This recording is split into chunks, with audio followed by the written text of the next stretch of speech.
half measures. Ito po yung binigay sa ating Panginoon, all about half measures. Yung, kumbaga, parang kung may kabuuan, if there's a whole, then there's half, o mayroong kalahati. And sa Lord kaya, puso kaya sa Kanya yung sinasabing pwede na yan, okay na yan, or for the Lord, ito yung dapat yung pinaka-the best. Yung the best of the best ang ibinibigay niya. And today, bibigyan tayo ng kaliwanagan ng Panginoon upang ating maintindihan ang Kanya sa loobin sa mga bagay-bagay sa ating buhay. Sapagkat sinasabi niya na kapag siya ay nag-restore, kapatid, hindi po ito parang bara-bara lang, okay na, bahala na, hindi po siya ganun, kapatid. The Lord, He does it wholeheartedly. All in ng ating Panginoon. It is not or never a halfway or a half measure. And kanina, habang ako'y nagbabasa ng salita ng ating Panginoon, dinala po ako ng Lord sa Psalm 62:8, and it says to us, trust in Him at all times, O people, pour out your heart before Him. God is a refuge for us. Can we really rely on the Lord? Pwede ba natin maasahan ng ating Panginoon na siya ay ating tanggulan, takbuhan kapag tayo nasa trouble, kapag tayo may problema, pag tayo may hinaing, malalapitan nga ba natin ang ating Panginoon na tunay, di ba? Ito ba yung malaking katanungan sa ating lahat?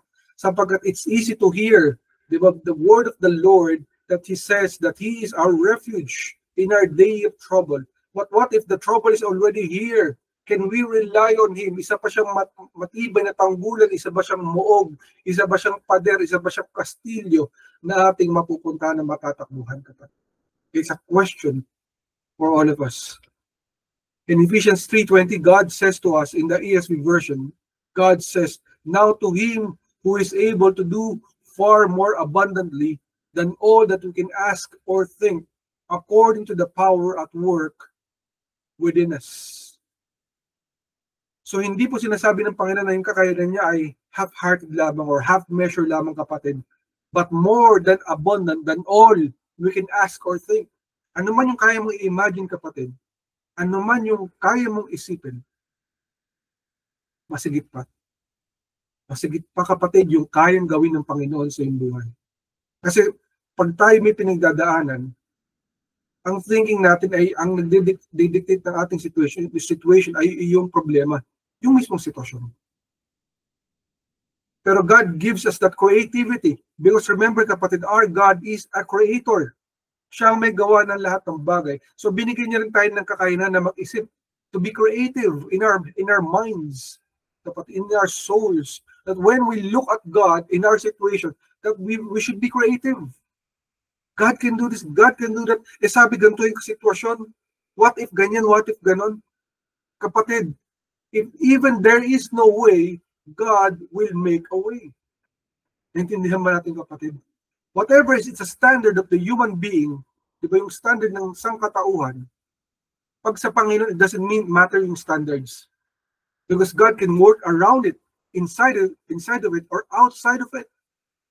Whatever the situation that we are facing, kapatid, hindi po half measure, half-hearted yung bibigay sa atin ating Panginoon, yung pinaka-the best na hindi mo kayang i-imagine or isipin, na yung pala yung solution doon sa iyong sitwasyon.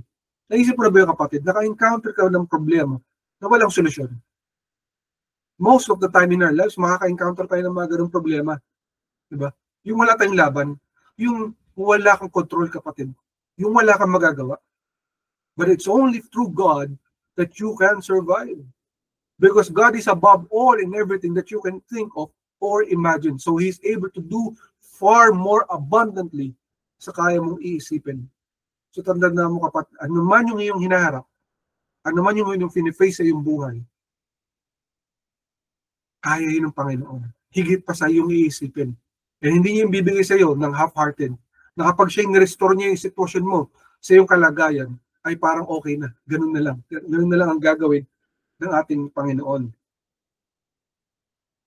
Isang malaking question sa atin na, sa ating Panginoon ba, can we surrender to Him our lives? To the God of Moses, to the God of Jacob, the God of Isaac, and the God of Abraham. Kung sila po nagtiwala, yung mga forefathers natin sa ating Panginoon, sa ating Diyos, nagtiwala po sila sa mga imposibleng sitwasyon, maaari ba natin pagtiwalaan din ang ating Panginoon? Is He still the same God that He was before? Di ba may mga kasabihan ngayon sa panahon natin na ay hindi na gumagawa ng himala ang Panginoon tulad ng dati. It's like there is that notion or there is that perspective, that thinking na ang Panginoon sa panahon ngayon ay hindi na nagpapakita, hindi na nagpaparamdam, hindi na nangungusap sa mga tao, hindi na gumagawa ng himala. Di ba? Kaya minsan nakalulungkot, may mga Kristiyano pa na nagsasabi na hindi na wala na dapat spiritual manifestations. Pag may nakita sila nag-speaking in tongues, nagagalit sila. Pag nagpapalayas ng demonyo, nagagalit sila. Why? Kasi hindi na raw ganun ng Panginoon ngayon. Natapos na raw sa panahon ni John. Isa pong maling turo na hindi po galing sa Panginoon, kundi galing sa impyerno ang turong ito. So tatandaan natin, the same God that we had yesterday is the same God that we have today and forever. Kung ginawa ng Panginoon, kapatid, noon, gayon din ngayon at bukas gagawin ng ating Panginoon. So ano man yung problema mo, ang Panginoon natin, hindi yan half-hearted. Pag kumilos yan sa buhay mo, buong buo at sobra-sobra pa sa kaya mong isipin. Focus point number 1, ibinigay ng ating Panginoon, no half measures. God is an all-in God. All-in, kapatid, ang ating Panginoon. Alam mo ba ibig sabihin ng all-in? Yung ibinibigay mo na lahat, ito na yon. Sabi nga nila sa Tagalog, ito todo mo na. Diba? Ilalagak mo na lahat doon. Lahat ng tiwala mo, lahat ng pagmamahal mo, diba? Lahat ng effort mo, kasi all-in ka. Yun po ibig sabihin ng all-in. Ganyan po ang ating Panginoon, hindi po siya half-measure. He is not a half-measure God, but an all-in God, kapatid. In Psalm 84:11, in the Nasby version, God says to us, "For the Lord God is a sun and shield. The Lord gives grace and glory. He withholds no good thing from those who walk with integrity." So ang ating Panginoon, He's not one na gusto niya mag-withhold, na para bang ay bibigyan niya lang sa iyo yung kalahati lamang o yung 1/3 lang ng effort niya, di ba? Pwedeng ganun eh. Pag hindi ba, bilang tao, minsan hindi tayo sigurado, parang huwag mo muna bigay lahat yun, baka mamaya lulukohin ka, baka scammer yan, kapatid. Huwag mo muna ibigay ng todo-todo. Ang Panginoon hindi ganun. Pag nagbahal siya, talagang grabe. Sobra-sobra. Punong-puno, umaapaw. Kaya nga, di ba, yung hamon sa atin ng Panginoon with regarding to tithes, di ba? Subukan mo ko dito kung di kita bigyan ng siksik, liglig at umaapaw na blessing. Ito yung pangako ng Panginoon kung ikaw magiging tapat sa tithes. So ito po ang ating Panginoon, ganun po siya. Hindi po niya plano na tayo po'y tataguan niya ng kanyang kakayanan. Hindi po half-hearted. Hindi po siya half-measure. An all-in God. That is the God that we have. That is the God that we serve. Even if, kapatid, minsan tayo may kakulangan. Di ba? Minsan tayo may kasalanan. Di ba? Na-realize mo, lalo pag tumanggap ka na sa Panginoon bilang Panginoon, Diyos at tagapagligtas ng iyong buhay, technically, ligtas ka na, kapatid. Nakilala mo na si Jesus. Pero nagkakamali ka pa rin. Nagkakasala ka pa rin, kapatid. Ibig sabihin na ba nung permanently nireject ka na ng Panginoon? Is that the point of the Lord? Remember Peter, si Pedro, kasama niya na ang Panginoon. For so many days and months na magkasama sila, lakad sila ng lakad kung saan-saan. Umahayo sila. Kasama niya ang Panginoong Hesus ni Pedro. Nakita niya na miracles, signs and wonders ni God. At alam niya na hindi po ordinaryong tao lamang si Jesus. Kaya nalulungkot tayo sa mga simbahan na sinasabi nila sila ang simbahan ni Kristo. Lalagay pa nila sa kanilang simbahan ng malaking karatula, simbahan ni Kristo. Pero wala ang Kristo sa kanilang buhay. Wala ang Kristo sa kanilang simbahan. Dahil hindi nila kinikilalang Diyos ang ating Panginoong Jesucristo. Kinikilala lamang siyang tao. At nakita po ito ni Pedro, na tunay nga siya ay Diyos. Nakita niya ang himala ng ating Panginoong Hesus. And yet, kapatid, nagkamali siya. Diba? And before that, kasi ang Panginoon nating Jesus, siya po ay Diyos. Nakikita niya lahat ng bagay. From the past to the present to the future, nakita niya na. And so he talked to Peter. Kasi si Peter po talaga pong grabe, masigasig po yan. Matapang si Peter, si Pedro. Kaya sabi niya, whatsoever happens, hindi niya iiwan ang ating Panginoon sapagkat siya matapang. Hindi niya pababayaan ng ating Panginoong Hesus. Nakalimutan niya na hindi niya kailangang protektahan ng ating Panginoon. Sapagkat ang ating Lord ay Diyos. Kaya nga, di ba, nung hinuli na si Kristo, nung dumating na si Judas, si Judas Iscariot, o si Tagalog si Judas, ay hinalikan po si Jesus sa pisngi. Pagkapangyaring yun, sinunggaban na ng mga gwardiya ito pong si Jesus Christ para hulihin at dakpin. Di ba? The agenda is to bring him to the court of the Pharisees para husgahan. Nakita po ito ni Pedro, kaya una pong reaction ni Pedro ay tagpasin ng tenga. Di ba? Ganun po katapang si Pedro. Pero sabi ng Panginoon sa kanya, Pedro, kala mo tapat ka. Darating ang time, ipagkakanulo mo ko, tatalikuran mo ko, magbabackslide ka. Hindi mo ako maalala kasi maisip mo sarili mo lamang. Ililigtas mo lamang ang iyong sarili, ang iyong mga sariling kagustuhan, ang iyong sariling mga desires, ang iyong sarili mong pangarap. Hindi ako kasama, Pedro. Ilagay natin ang sarili natin doon, kapatid, kasi ganoon tayo minsan, di ba? Nakakalimutan natin ating Panginoon, naalala natin sarili natin. Naalala natin ang Lord pag may problema tayo. We learn to serve God. We learn to go back to God. We learn to call upon God when we have a problem. That is the human nature, kapatid.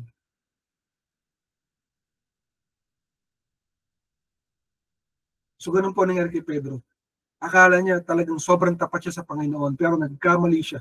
And yet, kapatid, and yet, even if, sabi ng Panginoon sa kanya, ipagkakanulo mo ko 3 beses, Pedro, you will deny me 3 times, Peter. And so when the time came, sabi niya, hindi ko yung gagawin whatsoever happens. Nung nahuli na pa si Christ, nakita niya, di ba? Nakakatakot yung sitwasyon ni Christ. Anong ginawa niya? Dinanay niya. Di ba ikaw yung kaibigan nung Christ, nung Jesus? Ikaw yung kasama kanya, disciple ka. Hindi ako yung nagkakamali lang kayo. Napagkamali niyo lamang ako. 3 times niya itong ginawa, kapatid. Alam ni Jesus na mangyayari yun. And yet, when the time came, bumalik ang ating Panginoon mula sa pagkamatay sa krus ng Kalbaryo. After 3 days, he came back, di ba? Kaya nung nakita si Pedro, paparating siya, tumalong po si Peter sa tubig, sa takot. Sa sobrang hiya niya sa kanyang sarili, ayaw niya magpakita sa ating Panginoong Jesus. Pero nilapitan siya ng ating Panginoon at sinabi sa kanya, Peter, take care of my people. Take care of them. Take care of my flock, sabi ng ating Panginoong Jesus. Ipinagkatiwala kay Pedro ang church, kapatid, ang mga anak niya. Ang bawat brethren. Hindi po ito katulad ng sinasabi sa ibang paniniwala na si Pedro ay si San Pedro na may dalang manok.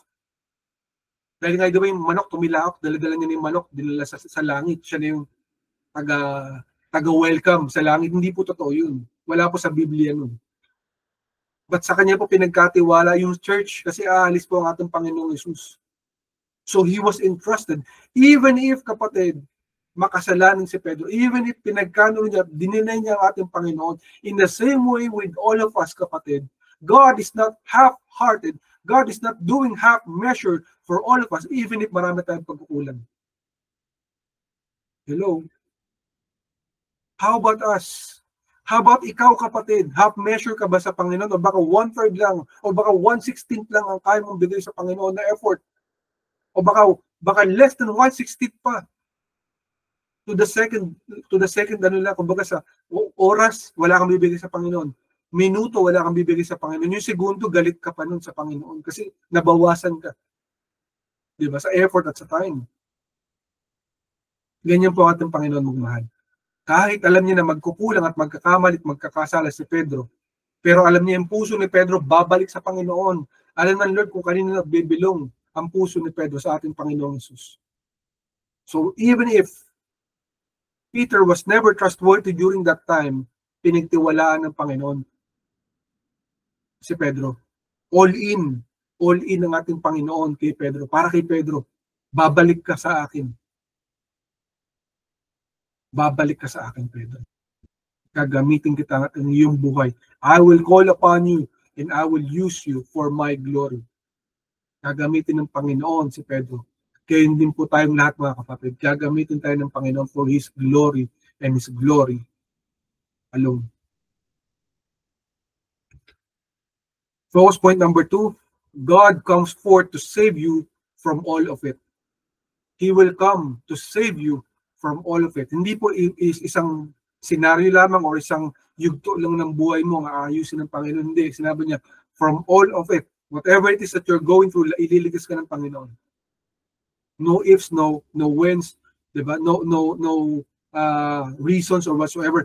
God will do it in His own perfect time. Magugulat ka na lang na ayan na ang kasagutan ng ating Panginoon. In Psalms 107:19-20, in the New King James Version, God says to us, "Then they cried out to the Lord in their trouble, and He saved them out of their distresses. He sent His word and healed them, and delivered them from their destructions." Now, this passage is very important for all of us kasi when you go back a bit, a verse or two, pabalik, no? Tingnan natin sa salita ng ating Panginoon. Psalm 107. That is Psalm 107:19-20.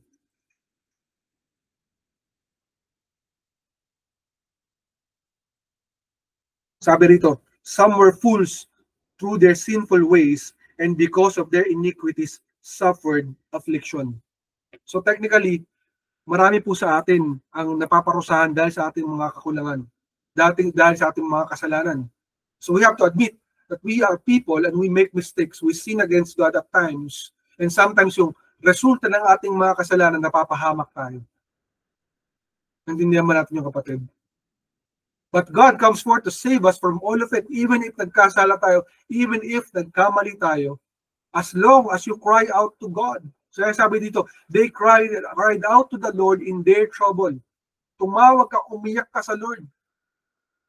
And He will save you from your distress. Kung ano yung nagpapastress sa'yo, nagbibigay sa'yo ng sama ng loob, ng sakit ng ulo, ng problema, ililigtas ka ng Panginoon.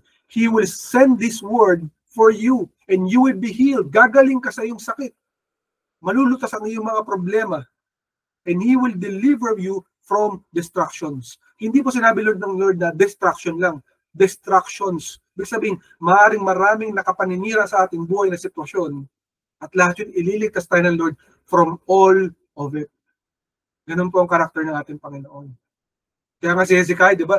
Nung nagkasala siya, although he was a great man of God, ito pong si Hezekiah, wala pong question doon. Talagang great man of God because he was a great man of faith. Nung nawala na ng tiwala ang mga tao, talagang nagpakita po ng faith ito pong si Hezekiah sa Panginoon. Kaya ang buong Israel, it was saved because of the faith of Hezekiah to the Lord. Kaya lahat po ng mga anak ng Panginoon nag-pray para maligtas ang Israel mula sa isang mananakop, di ba? Nung dumating yung mga Assyrians to destroy Israel, they were saved because nanguna si Hezekiah, tumayo po siya. But later on his life, kaya nga ito napaka-importante, lalo kapatid, pag nagre-relax ka. Mag-iingat tayo lalo pag nagre-relax kasi doon ka pwede magkasala. Tanda mo si David, nagre-relax siya nung nagkasala. When you are relaxing, be careful. Be vigilant. Be ever ready. Kasi ganito po nangyari kay Hezekiah. Biglang may dumating na bisita. Nung may dumating na bisita, nagyabang po ito si Hezekiah. Wow, welcome mga guests. Come here, come inside.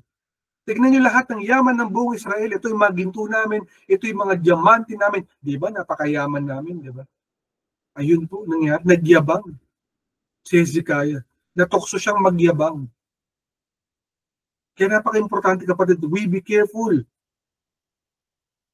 Yun po nangyari kay Hezekiah. And yet, even if nagkasala siya, diba?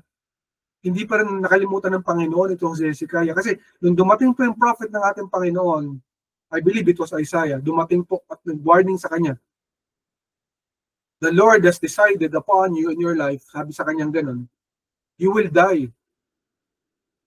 Diba? Order your affairs because you are about to die. I mean, what a terrible news na marinig mo na harap-harapan sa isang propeta na mamamatay ka na. Yun po yung narinig niya. Prophetic po ito kapatid. When you say prophetic, magkakatotoo kasi sabi ng Panginoon. Pero, may pero doon. If God decides not to do so, He can do it also.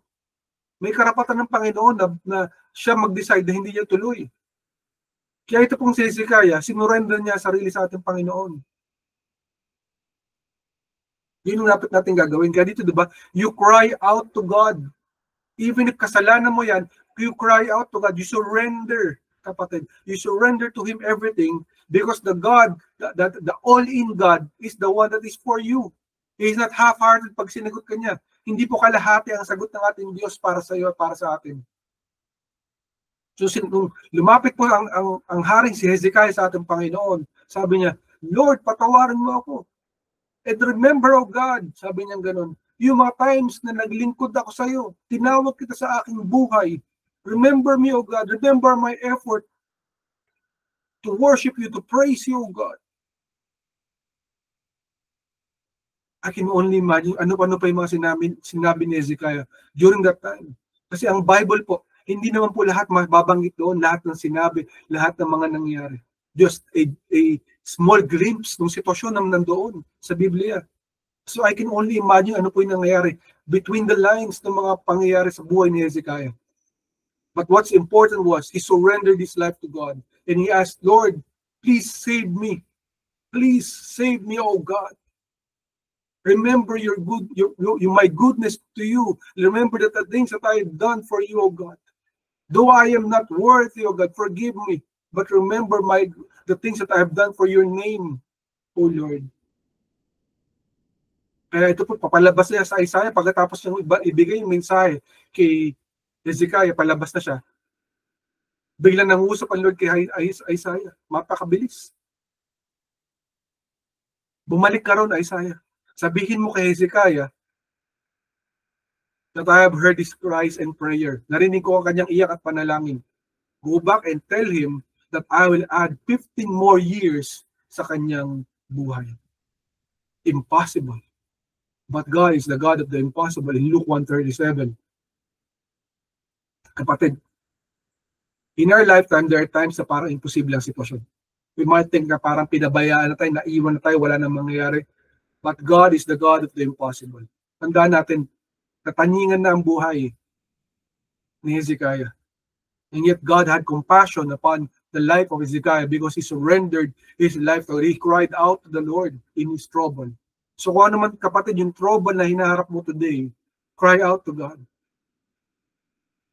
God is near the contrite and the brokenhearted. Alam mo ba yung kapatid? Malapit ang ating Panginoon sa mga broken heart. When you are contrite, when you are broken, God is very much near you. You don't even know it. He hears your cry. That's one thing that we must understand because God is a caring God. And He wants all in upon your life. All in siya, kapatid. Hindi po siya half-hearted para sa iyo. And He will save you from it all. Ano man yung sitwasyon mo, His design, His desire is to save you from all of it. He will answer and more. Ganun po ang ating Panginoon. He will answer you and do more than you can imagine. So, yung takeaway na binigay sa ating Panginoon dito, number 1, God restores fully in the presence of our enemies. So, He will restore us. Diba? Sobra-sobra pa sa harapan ng mga taong nag-down sa atin, nang alipusta sa atin.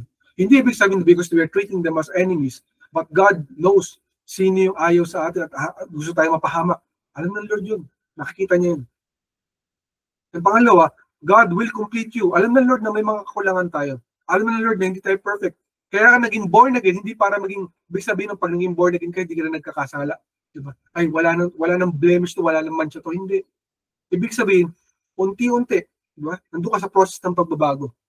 Kapatid, let us be warned, may consequences ang ating mga kasalanan. Kapag tayo nagkakasala, mapaparusahan tayo. Something na hindi pa natin dapat babyhin ng kasalanan. Pero, alam ng Lord na hindi tayo perfect. On the way to perfection, until makasama natin siya sa langit, we are in the process of changing. You are being born again. Yun po ibig sabihin nun. The Holy Spirit is changing you from inside and out. Inside and out. Ganun po ang ating Panginoon. Palabas po, mula sa ating kaluluwa, palabas po ng ating pagkatao. Kaya pag may nakakita sa ating tao, ay dati kilala ko yun, hindi naman ganyan yun. Simula nung naging believer yan, simula nung tumanggap kay Jesus yan, nagbago siya. That's the reality. God will make you reborn into a new you. Ganun po ang design at plano ng ating Panginoon sa iyong buhay. He plans to complete you. And you cannot imagine God's reward for you. Hindi mo kayang imagine, kapatid. Hindi natin kayang isipin or kumbaga, muni-muniin kung ano yung kayang ibigay ng Panginoon sa ating mga buhay. Sometimes we are so much dwelling into the lack, into the poverty, into the needs that we have, into the troubles that we have, that we forget na kung anong kayang gawin ng ating Panginoon. Remember, God is a creative God. He is not only a creator, He is a creative God. Ganun po ang ating Diyos. Diba, imagine mo kung ikaw magulang, pag nagbigay ka sa mga anak mo, diba gusto mo yung the best? Diba, pinakamagandang kulay, pinakamagandang itsura, kumbaga pinakamasarap na pagkain kasi gusto mo mapasaya sila. Diba? How much more si Lord para sa ating mga anak niya? How much more is God? How much more can God do it for all of us? In Jeremiah 30, 16b to 17 in the BSB version, God says to us, those who plundered you will be plundered, and all who raided you will be raided. But I will restore your health and heal your wounds, declares the Lord, because they call you an outcast, Zion, for whom no one cares. Alam ng Lord, pag napagtutulungan tayo, alam ng Lord, pag naalipos tayo, pag dinadown tayo ng mga tao, nakikita niya yun. Kaya sabi niya, yung mga nang aliposta sa'yo, babalikan ko sila. Yung mga nanguha sa'yo, kukunin ko rin sa kanila yung mga kinuha nila sa'yo. Hindi tayo dapat maging masaya, kapatid, pag nangyayari na. Do not laugh at your enemies, otherwise, magiging kaaway mo ang Diyos. Huwag natin gagawin na matutuwa tayo pag napapahamak ang ibang tao. Huwag mong gawin yan, kapatid. But, forgive them. At si Lord ang bahala. Kaya sabi niya, diba, vengeance is mine, says the Lord. Vengeance is mine. I will repay. Si Lord ang bahala. Kung inaapi tayo, si Lord ang bahala doon. Ilatag mo sa Panginoon. Huwag kang gumante. And because of that, God will restore you. Diba? He will give you perfect health. He will heal your wounds, yung mga sakit mo, yung mga karamdaman mo, yung mga sugat mo, pagagalingin niya. And you will no longer be an outcast kasi akala nila, outcast ka. Because meron nga nangkakampi ang ating Panginoon. Hindi kanya pababayaan, kapatid. Kanya ang disenyo ng ating Diyos na buhay. In Philippians 1:6, in the New King James Version, God says to us, being confident of this very thing, that He who has begun a good work in you will complete it until the day of Jesus Christ. So ganun po ang Panginoon. From the very beginning ng buhay natin, kapatid, we don't even know it. Dinisign tayo ng ating Panginoon. Even yung sitwasyon na nangyayari sa iyo, yung mga dumating opportunities sa iyo, di ba? You don't even know it. But it is God trying to perfect the blueprint of your life. Ipinipinta niya mo yung buhay sa isang canvas. So remember that God has good plans for you, great plans for your life. Pagtiwala ka sa Kanya. Because He wants to complete you. Alam niya kung may kakulangan ka pa. Gusto niyang kumpletuhin ang iyong buhay, kapatid. Last verse na binigay sa ating Panginoon, in Ecclesiastes 3:1, in the ESV version, God says to us, but as it is written, what no eye has seen, no ear has heard, nor the heart of man imagined, what God has prepared for those who love Him. So hindi natin kaya explica. Hindi natin kaya explain, kapatid, yung mga gagawin ng Panginoon sa ating buhay. Alam niya kung mahal mo siya. Kung yung mga ibon na pinapakain ng Lord, di ba? Yung mga animals na naglalakad, yung mga insekto, even mga puno, nakakakuha na ng nutrisyon ng tubig ng pagkain. Ano pa kaya yung mga anak niya that are created in His own image, especially yung mga anak niya at kumilala sa Kanya bilang Panginoon, Diyos sa tagapagligtas ng kanilang buhay. Especially kakapatid sa ating Panginoon. And with being you a special, you have also a special treatment from the Lord. And you also get a special reward from our God. Ganun po ang ating Panginoon. Yun yung kanyang karakter. So magtiwala ka sa Panginoon sapagkat hindi ka niya pamabayaan. Pag gumalaw ang Panginoon sa buhay mo, pag dumating na yun, yung kairos moment na yan, all in ang ating Panginoon. Hindi yan half-hearted. Ang reward niya, ang restoration niya sa iyong buhay ay all in as a whole. More than you can ever imagine. Diba? More than you can ever explain. More than you can ever think of. The whole ang bibigay sa iyo ng Panginoon. Not half-hearted, not half-measured. Isa po sa mga kilalang artist, Christian artist or gospel artist, ito po si Ryan Stevenson. He said, God loves to surprise us. His gifts often come from the most unexpected sources and in the most unanticipated ways. If we can just be patient and keep trusting, He will not fail us. Napaka-importante po nung sinabi niya rito. If we can be patient and keep trusting, He will not fail us. So don't give up, kapatid. The enemy wants to destroy you and stop you from getting your rewards from the Lord so that hindi mo na makakuha yun. So the thing is, you have to trust God. You have to continue believing and having faith in God na gagawin niya sa iyong buhay. Be patient, sabi niya. And in God's perfect time, He will do it in your life. Pero kapatid, natanong mo na ba sarili mo? How about you? How about us? Paano tayo? Hindi ka ba half-hearted sa Panginoon? Anong effort ang binibigay mo sa Lord? Anong time? Diba? Pag may binigay ka ba na time sa Lord, yung last few minutes, yung last few seconds, ganun ka ba magbigay sa Lord ng time? Kapag ka nagbigay ka ba ng effort sa Panginoon, yung pinaka-less effort? Diba? Kaya ako po, kapatid, bilang anak ng Diyos, hindi po ako magtataas ng bangko. Pero alam niyo yung reverence ko sa Panginoon, na kahit wala nakatingin, diba? I'm always ready pag present ko ang sarili ko sa Panginoon, lalo na pag Sunday service. I always make sure na nakadamit ako ng maayos, nakapresentable ako ng maayos. Kasi di ba kapatid, kapag ang presidente, ang senator pumunta sa iyong bahay, anong gagawin mo? Di ba bibihis ka, maliligo ka, mag-aayos ka ng bahay bigla, maglilinis ka bigla. Ano pa kaya kung ang Diyos ang haharapin mo? Kapatid, anong effort ang bibigay mo sa ating Diyos? Half-hearted ba, di ba? Dapat all-in tayo, kapatid. Kung all-in ng Panginoon, dapat all-in din tayo, dapat kapatid. Hindi half-hearted measure ang bibigyan natin sa ating Panginoon.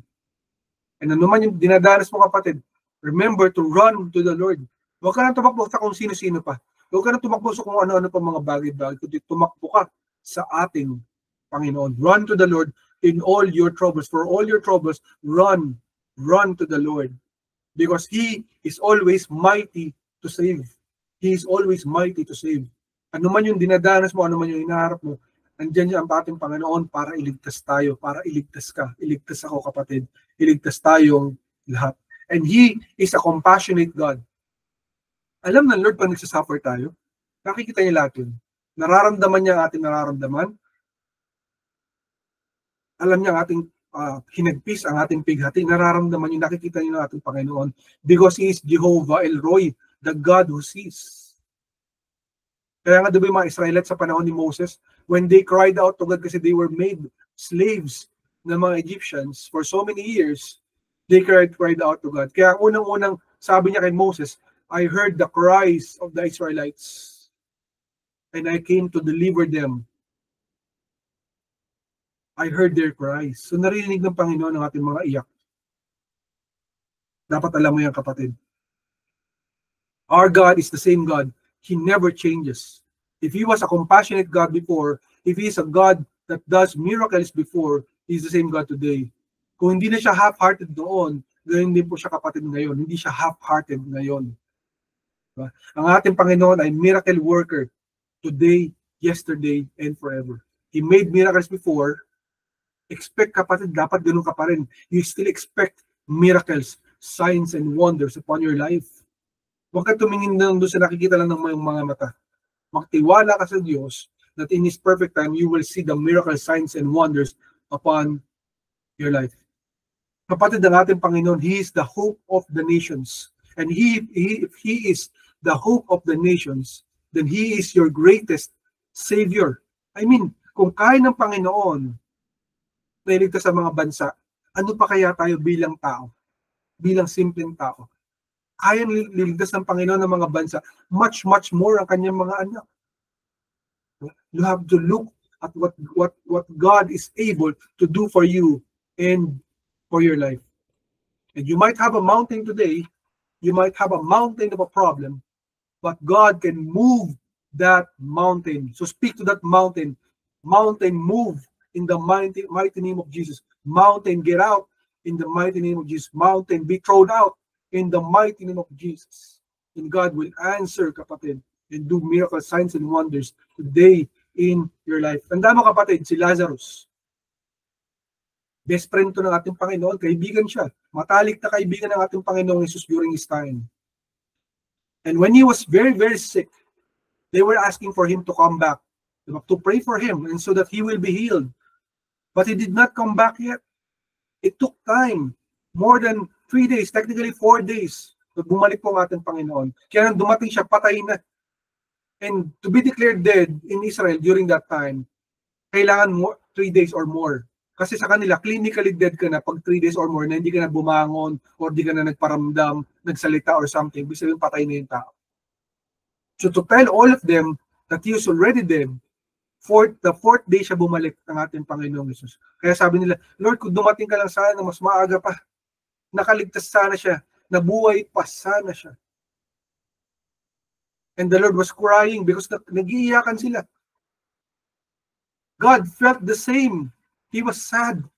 He was so heart-stricken sa dinadanas ng mga tao. Kaya kapag umiiyak ka, umiiyak din ang Lord. He's crying with you. And yet, pinakita niya, kapatid, that He is not half-hearted God, but He is an all-in God. Sapagkat binuhay niya si Lazarus after 4th day, kapatid. Pagbalik ni Lazarus, wala siyang kapansanan, wala siyang sira, wala siyang damage sa katawan. Perfect ang katawan niya paglabas niya mula sa nicho, kapatid. Mula sa kamatayan hanggang buhay, pabalik. Perfect ang katawan niya. Very healthy. All in God. Save him, kapatid. What makes you think na hindi yung kayang gawin ng Panginoon sa buhay niya? Diba? Ano man yung mga bagay na nakakala mong patay na sitwasyon, patay na problema, patay na pangarap, di ba? You might think na yung sakit or karamdaman hindi nagagaling. For nothing is impossible with God. Nothing is too hard for Him and nothing is too big for Him. If He did it yesterday sa panahon ni Lazarus, He can also do it today for you, kapatid. You just have to only trust Him. Magtiwala ka sa Panginoon that He will do it in His perfect time. So kapatid, ang hamon sa iyo ng Panginoon, magpatuloy ka manalangin, magpatuloy ka manampalataya, at magpatuloy kang tumawag sa Kanya because He is listening to your voice. Kapatid. God is all in for you. God is all in for all of us na mga anak niya. The question for us today, are you all in for God? Are we all in for Jesus Christ? Bigay mo yung buo sa Panginoon, isurrender mo. Don't do half measures. And you will receive your rewards full, not half measure. Ibibigay mo na lang din sa Panginoon, ibigay mo na lahat. And surely, you will get more than you can ever think or imagine as a reward from the Lord our God, our Savior. Yan po ang mensahe ng ating Panginoon na buhay. Salamat po sa pagkabasa ng kanyang salita. And kapatid, maybe this is the first time that you're hearing this broadcast. You might not know me, you might not know Ancient Doors Church. And worse, baka hindi mo pa kilala ang ating Panginoong Jesus. Kapatid, in this life, we have a destination. That is the physical destination, and we have also the spiritual destination. Ano po ibig sabihin ng kapatid? Kasi tayo sa buhay natin, kapatid, dito, one way or another, lahat ng tao mamamatay. Hindi mo maiwasan. Diba? At pag tayo namatay, nawala sa mundo na to, either 100 years from now, we don't even know, pupunta tayo doon. Diba? Pagkatapos nun, kapatid, may destination pa. Pag namatay ang tao, may spiritual destination. It's either you go to heaven or to go to hell. Sa langit or sa impyerno. The problem is, you're not assured saan ka pupunta after nun, di ba? To be assured na may pupunta ka sa tama, sa Panginoon, sa langit, kasama niya habang buhay, you have to do something. And that is, you have to believe that Jesus Christ died on the cross 2,000 years ago for all of us. para tubusin tayo sa ating mga kasalanan. Hindi tayo pupunta sa impyerno, kundi sa langit balang araw. Why did he do that? Kasi lahat tayong kapatid ay nagkasala sa Panginoon. Maliit man o malaki ang iyong kasalanan, lahat na nagkasala, every human being na nagkasala, ay pupunta sa impyerno. At yung kamatayan sa krus ng Kalbaryo, it became the ultimate sacrifice para tayo tubusin sa ating mga kasalanan. Yun na yung naging kabayaran, para hindi tayo magbabayad at pupunta ng impyerno. So, kapatid, if you will receive that sacrifice, then believe that today, He is your Lord, God, and Savior of your life, at hihingi ka ng tawad sa iyo lahat ng mga kasalanan ng buong puso, isip at kaluluwa sa ating Panginoon. Then He will receive you, and one day you will be able to go to heaven together with Him one day. If you want to receive that gift mula sa ating Panginoon, libre yan, kapatid. Samahan mo ko manalangin at tanggapin mo ang Panginoong Jesucristo bilang tagapagligtas ng iyong buhay. Let us pray, kapatid. Jesus, lumalapit ako sa iyo. Lumalapit ako sa iyo. Patawarin mo ako Patawarin mo ako sa lahat-lahat ng aking kasalanan. sa lahat-lahat ng aking mga kasalanan. Ikaw na ang aking buhay. Ikaw na ang aking buhay. Tinatanggap kita Tinatanggap kita bilang Panginoon, bilang Panginoon, Diyos at tagapagligtas. Diyos at tagapagligtas. Habang nandito ako sa lupa, Habang nandito ako sa lupa, tulungan mo ko magbago tulungan mo ko magbago at maging mabuting tao at maging mabuting tao sa pamamagitan ng Espiritu Santo. sa pamamagitan ng Espiritu Santo. Jesus, Jesus, salamat. salamat. Makakasama kita Makakasama kita sa langit balang araw. sa langit balang araw. Salamat Salamat sa pagkamatay mo sa pagkamatay mo sa krus ng Kalbaryo sa krus ng Kalbaryo at pagkabuhay muli at pagkabuhay mo pagkatapos ng 3 araw. pagkatapos ng 3 araw. Ikaw na ang aking Diyos. Ikaw na ang aking Diyos. Ikaw na ang aking kaligtasan. Ikaw na ang aking kaligtasan. Ikaw na ang aking lahat. Ikaw na ang aking lahat. Ito ang aking panalangin Ito ang aking panalangin. sa pangalan ni Jesus. Sa pangalan ni Jesus. Amen, amen, at amen. Amen, amen, at amen. Kapatid, if you pray that prayer, congratulations sa iyo. God loves you more than you can ever imagine, and God wants to work on your life. If you want to know more about Jesus Christ, I urge you, kapatid, samahan mo kami in Ancient Doors Church social media platforms, and we will be more than glad to help you out. Congratulations sa iyo, kapatid.